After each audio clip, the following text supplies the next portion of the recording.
Bom dia, Rafael Crispim Bezerra, YouTube de Curitiba, com vocês. Inscreve-se, deixa like, compartilha. Estamos aqui mais uma vez, curtindo um pouco do tempo no Parque Tanguá. Tempo nublado, carregado, parece que vem água e parece que quando não chove a gente se diverte.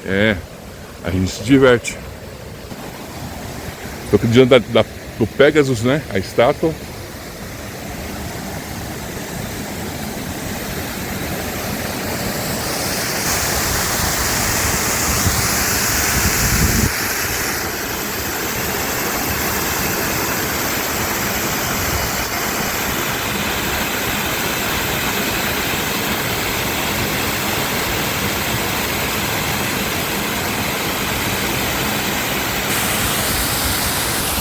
E o clima tá carregado.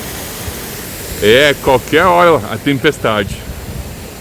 Como eu já peguei tanta chuva em Curitiba, Paraná, como também, né, na estrada federal, estadual, já foi tanta chuva que eu já estou até acostumado a fugir de chuva. É mais ou menos assim. Muito obrigado por seu comentário, por seu like, por me assistir. São conteúdos aleatórios e eu me sinto muito bem fazendo-os. Curitiba é uma cidade de conteúdo, uma cidade de muita emoção radical, como também de passeio e família. Aqui somos Curitiba. E é muito bom estar aqui nessa cidade que eu amo, que cuido e a reconstruo, junto a Eduardo Pimentel, a Rafael Greca Macedo e a Ratinho Júnior.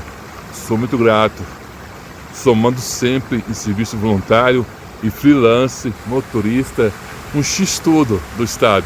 É mais ou menos assim. Sou grato pela oportunidade de estar somando com as autoridades. Desejo uma ótima semana, prosperidade a você. Estou por aí, por Curitiba, sempre por aí. É o dia inteiro, só se divertindo, porque tudo na minha vida é divertimento.